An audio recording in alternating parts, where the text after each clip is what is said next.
नमस्कार दोस्तों। इस लेक्चर में हम प्रोजेक्ट चीता की बात करेंगे और इसको शुरू करने से पहले हम कूनो नेशनल पार्क के बारे में जान लेते हैं, जिसको आज हम कूनो नेशनल पार्क कहते हैं। एक समय में इसको आ, वन अभयारण्य के रूप में जाना जाता था। इसको नेशनल पार्क का जो दर्जा है, लगभग ये 2018 में इसको दिया गया और इसको एक संरक्षित क्षेत्र घोषित किया गया। ये जो नेशनल पार्क है, इसकी स्थापना 1981 में वन्य अभयारण्य के रूप में की गई थी। ये जो है विंध्य की जो पहाड़ियां हैं उसके बीचों बीच में है। इस नेशनल पार्क के बीच से कूनो नदी पास होती है। जो कूनो नदी है उसके नाम पर ही ये नेशनल पार्क का नाम है।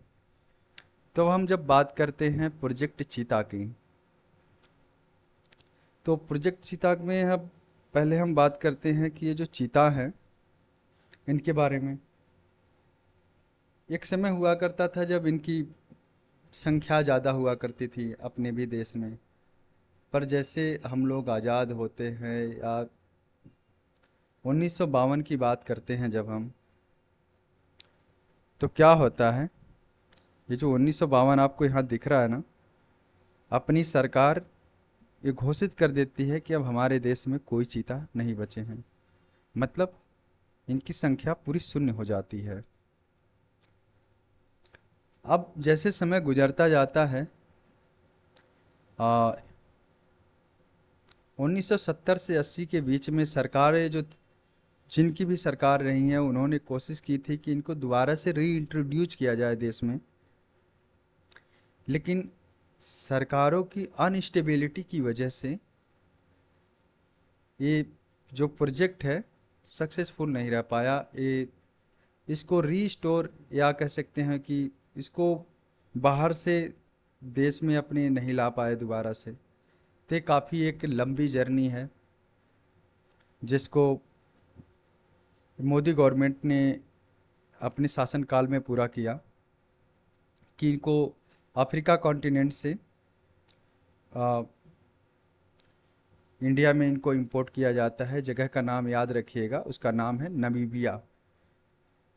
अफ्रीका कॉन्टिनेंट में एक जगह है नमीबिया, नमीबिया। इस जगह से कितने लिए जाते हैं चीता?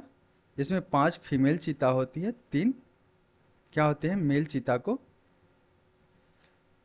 इंपोर्ट किया जाता है और इनको कहाँ पर प्लेस किया जाता है? कूनो नेशनल पार्क में। आप लोगों ने आ, मोदी जी की आप लोगों ने फोटो देखी होगी। उस टाइम पर काफ़ी ये न्यूज़ में था जब चीता आए थे। तो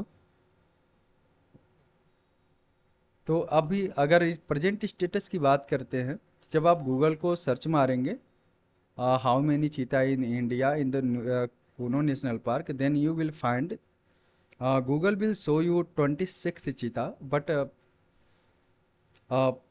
प्रेजेंटली कह सकते हैं कि 14 हैं, क्योंकि कुछ बच्चों का जैसे जो चीता हैं उनके कुछ बच्चे हुए थे, लेकिन कुछ बच्चों की उनकी डेथ हो जाती है। तो अभी जो अकॉर्डिंग अकॉर्डिंग टू मी कह सकते हैं कि 14 है। एक बार आप लोग प्रेजेंट स्टेटस के लिए गूगल को गूगल कर लीजिएगा कि how many cheetah in the Kuno national park. तो वो प्रेजेंट स्टेटस को दिखाएगा। तो उस संख्या को आप लोग वैलिड मानिएगा। लेकिन ये ध्यान रखिएगा कि जो स्टार्टिंग में आए थे वो 5 फीमेल चीता थे और 3 जो थे मेल चीता थे। अब हम बात करते हैं चीता की। तो एक चीज़ ध्यान रखना है कि इनकी स्पीड जो होती है बहुत ज़्यादा होती है। ये धरती पर सबसे तेज दौड़ने वाले एनिमल हैं। क्या लिखा है इसमें? द चीता फास्टेस्ट लैंड एनिमल, है ना। धरती पर सबसे तेज भागने वाले ये जानवर हैं। ठीक है। तो इनकी जो मैक्सिमम स्पीड की अगर बात करते हैं तो आप कह सकते हैं कि 120 140 की स्पीड में ये बहुत मतलब तेज़ भागते हैं। और दूसरी चीज़ ये है कि इनकी एक्सेलरेशन बहुत ही फास्ट है। मतलब होता है ना कि अब अगर आप जब गाड़ी को स्टार्ट करते हैं तो आपकी गाड़ी पिकअप क्या करती है, पकड़ती है स्पीड थोड़े दूर चलने के बाद। पर इनके साथ ऐसा नहीं है, जैसे ही इन्होंने स्टार्ट किया दौड़ना तुरंत ही फुल स्पीड पकड़ लेते हैं और भागना ही शुरू कर देते हैं स्पीड के साथ। तो इनकी एक्सेलरेशन के लिए जाना जाता है। इसमें जो एक्सेलरेशन को एक त्वरण कहते हैं ना, वेग परिवर्तन की दर, है ना। तो इनका जो वेग परिवर्तन की दर है वो बहुत ही खतरनाक है, तुरंत ही ये फुल स्पीड में आ जाते हैं। तो ये फास्टेस्ट एनिमल हैं पृथ्वी पर जो सबसे तेज दौड़ते हैं, तो ये ध्यान रखना है। तो अभी हमने ये बात करी कि 1952 में क्या था, अपनी सरकार ने घोषित कर दिया कि अपने देश में कोई चीता नहीं है, मतलब शून्य है।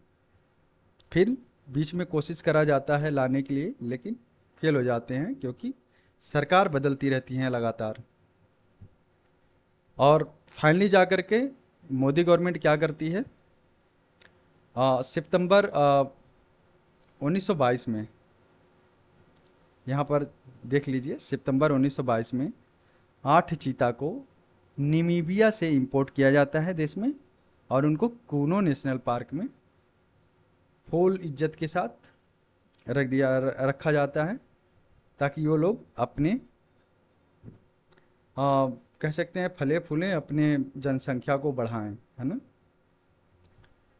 तो कूनो नेशनल पार्क है जो इनको पूरी तरह से वेल मेंटेन गवर्नमेंट ने करवाया है, मतलब इनके रहन सहन के हिसाब से चिताओं के।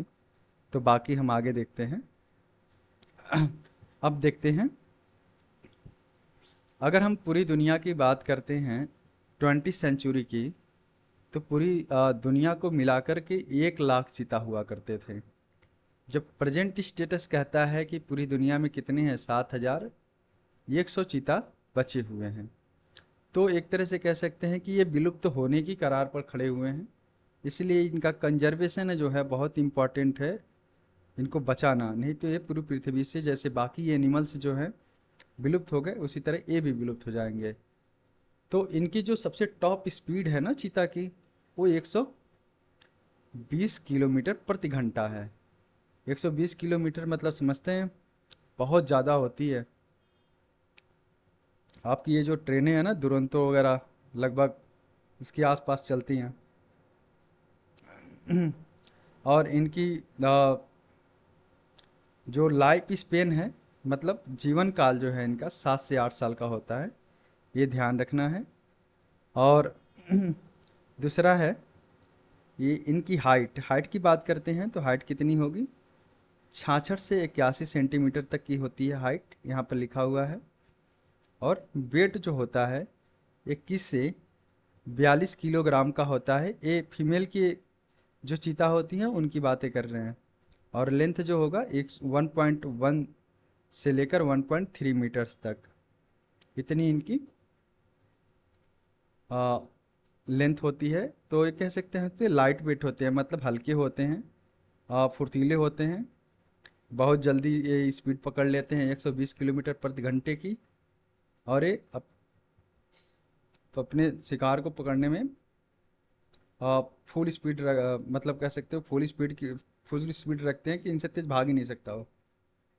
अब मेल की जब बात करते हैं तो वहीं पर उसका जो वजन होता है मेल चीता की 36 से 72 किलोग्राम का होता है। ठीक है। हाइट तो लगभग 1.5 मीटर तक मैक्सिमम हाइट होती है मेल चीता की। और अब जब हम बात करते हैं इनका एक तरह से हैबिटेट का, है ना, ओरिजिनल हैबिटेट जो पहले हुआ मतलब हुआ करता था, इंडिया में भी ये बहुत ज़्यादा थे, है ना। तो लोगों ने शिकार वगैरह करके ख़त्म ही कर दिया। बाकी ये देख रहे हैं अफ्रीका कॉन्टिनेंट है ये वाला हिस्सा। तो ये सारे इनका पहले का ये ओरिजिनल रहने की जगह हुआ करती थी। ठीक है। तो इस जगहों पर जो ये आपका थोड़ा सा पीला पीला कलर का दिख रहा है, इन जगहों पर ही रहा करते थे। लेकिन आज इनकी स्थिति बहुत ज़्यादा विकट हो गई है। और ख़त्म होने की कगार पर हैं। अब ध्यान रखना है कि जो नाम अब हम बता रहे हैं कि जो इसका नाम है, जो ये घोषित करता है कि किसकी जनसंख्या कितनी है, कौन क्रिटिकल सिचुएशन में है, कौन विलुप्त होने की करार पर खड़ा है। तो वो जो घोषित करता है उसका नाम है international union for conservation of nature, ठीक है, IUCN। यही रेड लिस्ट को जारी करता है। ये बताता है कि किसकी संख्या कितनी है, कब खत्म हो जाएगा, किसको रिस्टोर करने की ज़रूरत है, संरक्षण देने की ज़रूरत है। तो इसका काम है IUCN का, ठीक है, international union for conservation of nature. ये बहुत इंपॉर्टेंट है नाम, ध्यान रखिएगा। तो हम लोगों ने जो अभी बात करी है, प्रोजेक्ट चीता की बात करी है, तो 8 चीता मंगाए गए थे, जिसमें से 5 फीमेल थी और 3 जो थे मेल थे। उनको मोदी जी ने कहाँ पर रखवाया था? कुनो नेशनल पार्क में। अब उनकी संख्या बढ़ी है, इन लोगों ने अपनी बच्चों को जन्म दिया है, तो अच्छी बात है कि संख्या बढ़ रही है। उम्मीद है आगे आने वाले समय में भी अपने देश में, जैसे इसमें टाइगर्स की संख्या लगभग 5,000 के आसपास हो गई है, तो उसी तरह चीता भी अपने देश में सही शानदार तरीके से फले फूलेंगे, अपनी संख्या को बढ़ाएंगे। तो उम्मीद करते हैं कि आप लोगों को समझ में आया होगा। और ध्यान रखिएगा कि ये अगर पूछेगा तो पेपर में ये पूछ सकता है कि कितनी चीता को मंगाया गया था, संख्या पूछ सकता है, नेशनल पार्क का नाम पूछ सकता है पेपर में, ठीक है। और एक टॉप स्पीड पूछ सकता है कि सबसे फास्टेस्ट एनिमल कौन है धरती पर, तो उसका ये पूछ सकता है। तो आपको पता ही है, बताया था अभी, 120 किलोमीटर प्रति घंटा। ये बहुत फास्टेस्ट स्पीड होती है, जो हम लोग बाइक भी इतनी स्पीड में नहीं चला पाते हैं, ठीक है। तो ध्यान रखिएगा, इनकी जो जनसंख्या है 7,100 अभी पूरी दुनिया को मिला करके है। तो ये काफ़ी क्रिटिकल है, बचाना बहुत ज़रूरी है। तो गवर्नमेंट अपनी प्रोजेक्ट चीता जो चला रही है उसके तहत इनका संरक्षण किया जाएगा, इनका रिस्टोर किया जाएगा, ठीक है। और ये ध्यान रखना है, जो IUCN है रेड लिस्ट जारी करती है, ये वाला आ, बलन रेबल वाला है ना, तो ये लगभग विलुप्त होने की जब करार आ जाती है तब ये जारी किया जाता है कि ये समाप्ति की जोर जा रहे हैं। तो बहुत इंपॉर्टेंट है। आप लोग एक रेड लिस्ट वाला जो IUCN की वेबसाइट खोलिएगा, तो आप लोग को जितनी भी क्रिटिकल सिचुएशन है एनिमल्स की, बर्ड्स की, तो आप लोग को वहाँ देखने को मिलेगा। उसे पढ़िएगा, क्योंकि लेटेस्ट पेपर जब होते हैं तो उसमें लेटेस्ट पूछता है। तो आप लोग एक बार वेबसाइट को विजिट करिएगा उसकी, तो ज़्यादा अच्छा रहेगा। थोड़ा पढ़िए, उसे गूगल करिए, है ना, तो समझ में आएगा। बाकी हमने जो बेसिक थी वो हमने बताने की कोशिश करी है चीता के बारे में। तो आशा है कि आप लोग को थोड़ा बहुत समझ में आया होगा। और thank you for watching my video. आप लोग हमारा चैनल देखते रहिएगा और हमारे साथ जुड़े रहिए, हमारा चैनल भी सब्सक्राइब करिएगा। और thank you for watching my video. Thank you.